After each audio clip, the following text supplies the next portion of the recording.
Hi, friends. Welcome to Lotus in the Light. My name's Jennifer, coming to you here from the 31st floor of the Marriott Marquis, I think, in Chicago. So, traveling for work, but felt inspired. I have a meeting soon, actually. I'm here for a conference, so I have a conference soon, but just felt really inspired to share a little bit with you. Sorry, I'm trying to. Um, I didn't bring any of my cards, so I thought, you know what?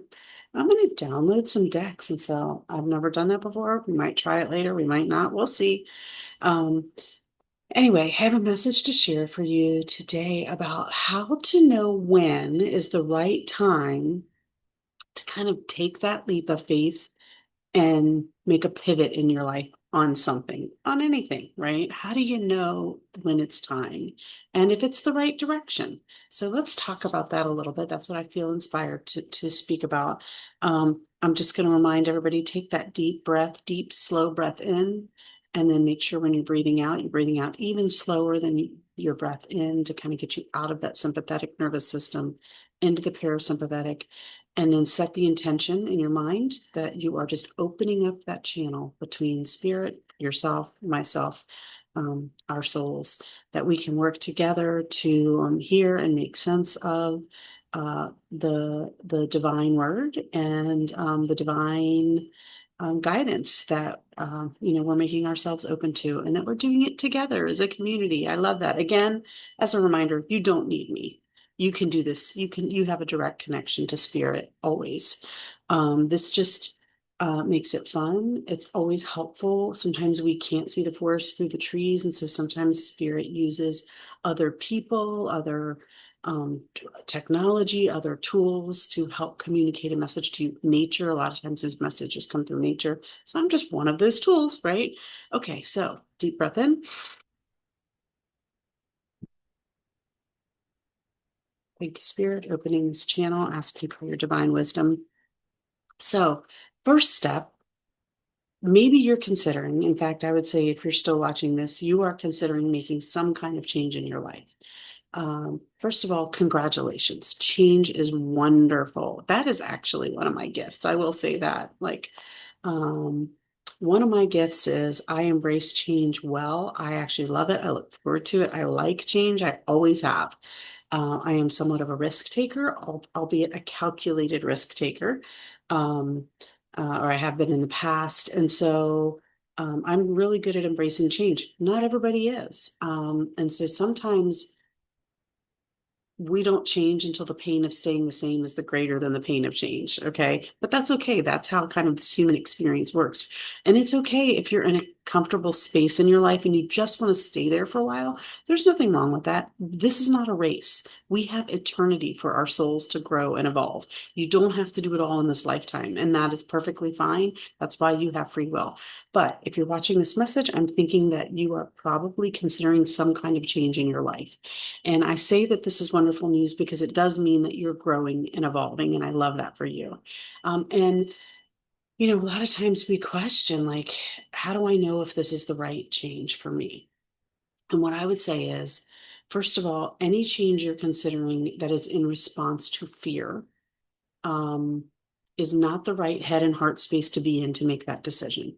So, first of all, evaluate, why do I want to make this change?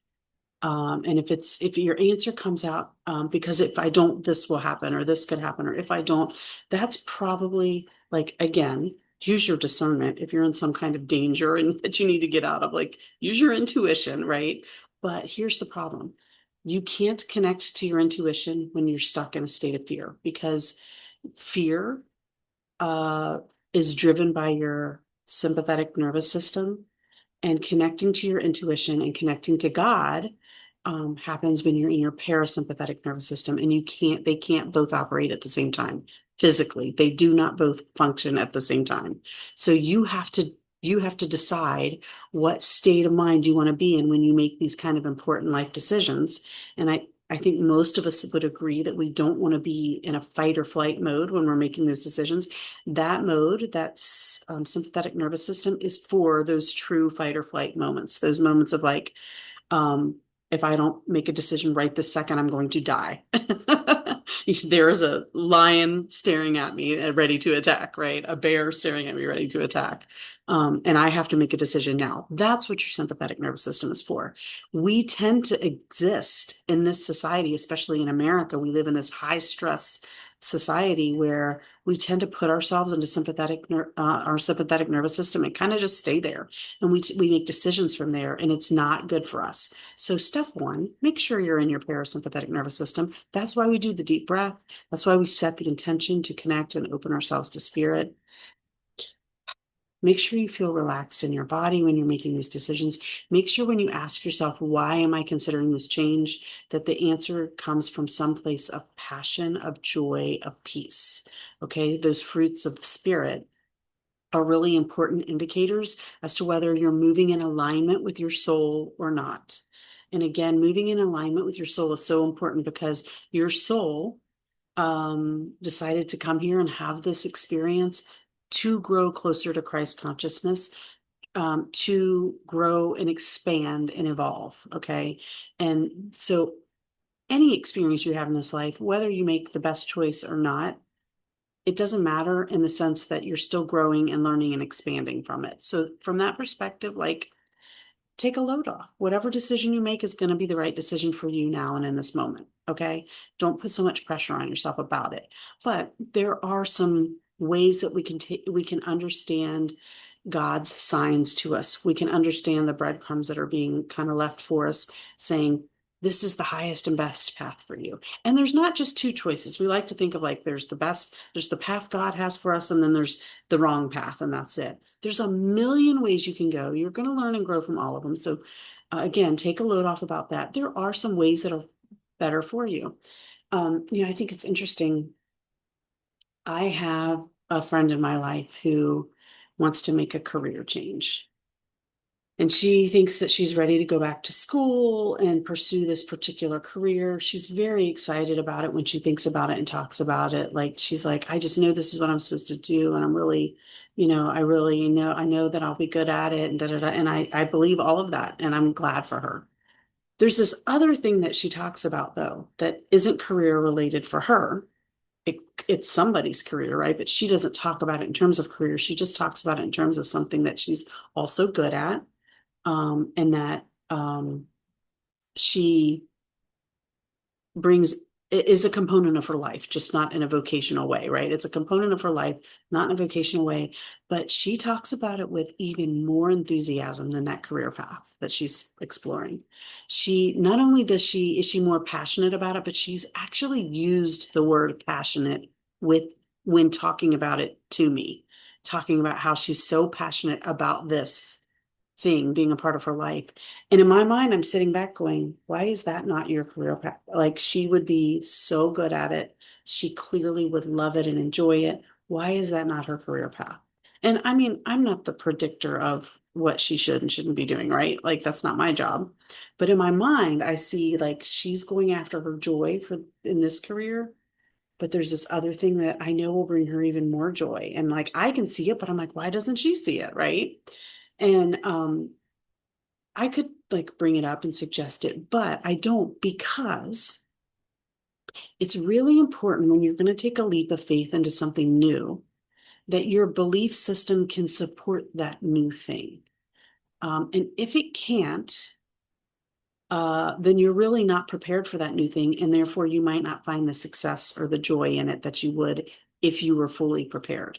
So there's nothing wrong with taking steps, smaller steps in this life journey. So, she could pursue this other career. She could squeeze it for all of its joy. And then when it's no longer bringing her joy, she'll find the next thing. And when that's no longer bringing her joy, she'll find the next thing. And I don't know where the thing that I'm thinking of, I don't know if that ever falls into that career path. But if it does, I think it would be higher than the one that she's pursuing now. But that's fine. She doesn't have to make the full leap to that one.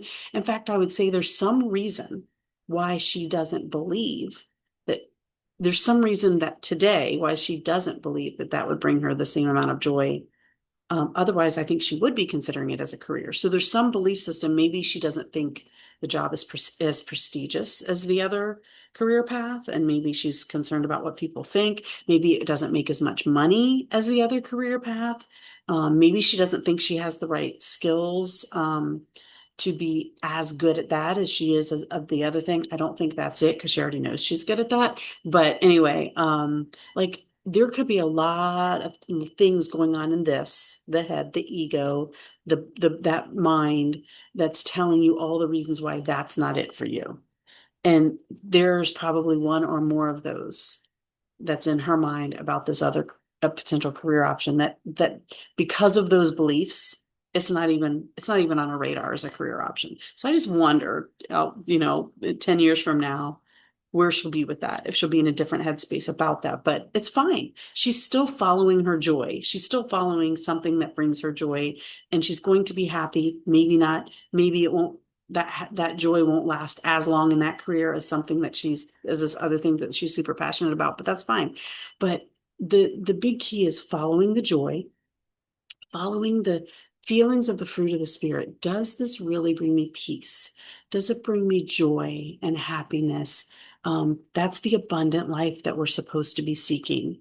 And if the answer is no, like if I'm only doing this because if I don't, that is a fear response. If I don't, this will happen. Or if I don't, like I have to protect myself. That is a fear response. That's not, you're going to learn and grow. You're just probably not going to be very happy in it. And it probably won't be long lasting for you. I've had that experience myself. Career path is an area that I've made a lot of changes in. And it might not be career path for you. It might be a relationship. Maybe you're thinking, maybe I'm finally ready to have a more committed relationship. Maybe I'm ready to dip a toe into that. And that's new for me. And is this really the right time? Am I ready to take that leap of faith? Um, or maybe it's the opposite. Maybe I think it's time for me to move on from this committed relationship. I've been in this relationship for this long and it feels like I need to make a change or make a move. And again, I just come back to make sure you're in your parasympathetic nervous system where you can be in open connection with your spirit guides, with God, with your guardian angels, with, whatever you believe in. It's fine. Whatever that source, God sources you believe in, or even if it's just being in touch with your own feelings and emotions and whatever, make sure you're in tune to that. First and foremost, follow your joy and passion. Joy and passion are the breadcrumbs that spirit is leaving you to help guide you to what is for your highest and best good. And if following that, the thing that brings you the most joy still feels scary and there's still some fear rooted in it, then you probably shouldn't do it yet because there's still some belief systems that you need to work through that if those continue to be barriers, it will inhibit your success. Okay. It will make the transition harder than it has to be. So just make sure that here's my passion. Here's where I want to get to. This is what I'm aspiring to. But my belief systems have me believing a bunch of things that have me worried about this, and this. Work on those things so that the transition can be easy and fun.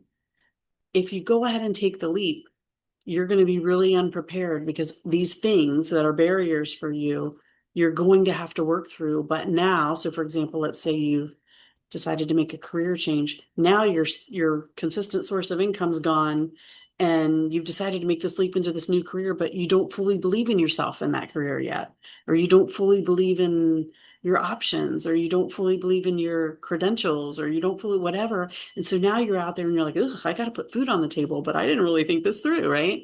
So there is a way to be spiritually prepared, not just prepared in your own human sense, because if we wait for that, sometimes we may not ever feel prepared. But there is a point where spirit, if we surrender to spirit and we have our trust in spirit, they will let us know, like they will give us, and they'll let us know through the emotions, right? They will let us know because you not only feel the joy, but you feel the peace. And that's when you know, okay, I think I've overcome the barriers. I am facing that right now. My whole career has been this roller coaster journey of I was in the career world, I was in the business world. I stepped out to focus more on ministry while I was also flipping houses. The ministry has always was always really important to me through that Christian journey. I always felt called to that in some way, but I had very limiting beliefs about like how much money I could earn, what was appropriate for a minister to earn, things like that, that like always kept me in the business world because of those limiting beliefs. And also I was just growing. And so now my beliefs are a lot different than what they were back then. So now I feel a greater sense. I'm actually just going to put it out there. I'm going to be vulnerable with you guys. I know that my call in life, and this is why I ended up in ministry, and I'm grateful for that journey because it got me to where I am today. But I know I am supposed to be, and I feel like I am in a non-vocational way, already acting as a spiritual healer. Like I feel like my journey in this life, my purpose and part of my mission, not that we have only one mission or one thing we're here to do, but I do feel like, and sometimes our purpose in this life might be to have certain experiences, and it might not even be tied to our job. So don't misinterpret that like your purpose should be your job because it may not be. But for me, I do feel like I am supposed to be dedicated, committed, and vocationally working in that spiritual healing space. Um, that could take many forms. That could be, Reiki. It could be a pastor. It could be, there could be so many things. And I feel like mine is supposed to be something new and different related to psychic gifts that I also know that I'm not ready to move into that yet on a full-time vocational basis. I'm not ready to take that leap of faith because there's still some belief systems that are there that are holding me back. And I know it. And they're things that I'm working through. And so when I work through them, then maybe I'll make that leap of faith. Who knows? But for right now, I'm grateful and appreciative that I have this wonderful career that's sustaining me and my family. I work for a wonderful company and with a wonderful team of people that create safe, healthy environment for me to learn and grow in. So I'm grateful for where I'm at, but I also know that I'm intended for something different. I mean, that's the reality of it. Okay, I'm going to try to use one of these. Let's say I downloaded two decks, Signs from the Universe and Angel Power. I'm really getting drawn to the rose on the signs of the universe. So let's see, can I just like pick a card? Let's just see what happens. Okay, here's what I'm gonna do. I'm just gonna see how it's like a spinny thing. I'm just gonna spin and see where it lands.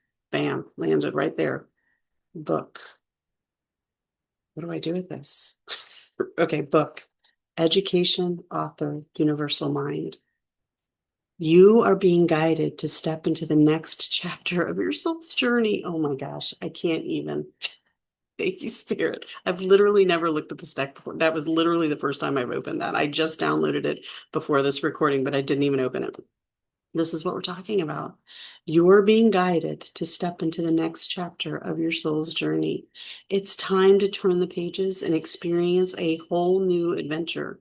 You could be holding yourself back from moving forward into the unknown out of fear of getting hurt or repeating the past. The history is your old story, and through the past, you have acquired many keys that will help you open new doors to the sequel of your life. It's time for you to focus on what you've learned about the past and ask to see it from a higher perspective. Your past is also gifting you with spiritual knowledge. See, when we open up that parasympathetic and we tap into spirit, that's when we're able to tap into that spiritual knowledge and that wisdom that it supersedes this life for you. Like it's tapping into wisdom of your past lives, if you believe in that, or at minimum tapping into the wisdom of your ancestors' experiences, as well as just divine wisdom of divine spirit of God, right? Anyway, your past is also gifting you with spiritual knowledge, wisdom, and insight to use in your future that you may not be able to see because you are entirely focused on the pain. Again, get out of the sympathetic, get out of the fear state before you make any decisions. Allow yourself to feel the pain and ask your inner self to guide you into liberation and acceptance. There is a new story that your soul is ready to experience and write. This message is for me too, guys. You can trust that you are safe and protected, as well as being divinely guided, breadcrumbs, into this next chapter. It's time for you to reevaluate the character you played previously in your book of life. Okay, that's why the card was called book. Spend time journaling about the parts of yourself that you have outgrown and allow yourself to get crystal clear about who you have become. It is time. I love this. Spend time journaling. That's your homework. Spend time journaling about the parts of yourself that you have outgrown and allow yourself to get crystal clear about what you've become. It is time. So I'll say this. If you're feeling like it's time to make a move, like I said, it's because I can't remember if I said this before or not. So maybe I'm repeating myself, but maybe I'm saying something new. But just as a reminder to wrap this up, if you're comfortable with your relationships, with your job, with your all the things in your life, if you're in a good, comfortable space, that's great. That means that maybe you're at a season where your soul knows you're not ready yet to shed. We're always growing and evolving, right? And that's that cyclical process I've talked about. There are points in our lives, though, where you're not ready for the next thing yet. And so it's good to then just sit and appreciate where you are now and appreciate the peace of it because it feels peaceful. You're living in your truth, and that truth feels good and comfortable to you, and it's all wonderful and roses, right? What happens, though, when you start feeling the discomfort? That's when spirit's saying, hey, it's time. You're out of alignment. It's time to start working on better alignment. So I'm going to show you and give you a little negative feeling about this. Like you used to believe this, and now you're like, do I believe that? Or you used to be comfortable with this idea, and now it's like, that's not sitting well with me. That is the indicator that congratulations, are ready to move on. You're ready for the next class. And so now spirit's bringing you those opportunities to wrestle with it. So it's like, why? Why do I have to deal with conflict? Because you're ready for it. So congratulations on being ready for it. And what they're saying now is like, start journaling and reflecting on the parts of yourself that you are outgrowing. And they will be directly tied to whatever it is you're wanting to change in your life. So whatever it is that you're considering changing, ask yourself why. And then whatever your answer is, ask yourself why. And then do it 5, 6, 7, and you'll really get some golden nuggets there. It says, when the universe presents you with the sign of a book, it can hold several meanings as a guidepost on your journey. You may have asked a question and wanted to understand a topic or a soul lesson on a deeper level. It's also possible that you have more to learn, but haven't realized it. So this is your sign to dig into some research and do your homework. There you have it. Let me flip the card so you can see what it looks like, because I don't know if I shared it. So you are the author, you are the creator, you are the designer of your life. And I hope this message was helpful for you as you wrestle with those decisions of what's next in your journey. Peace out. Love you.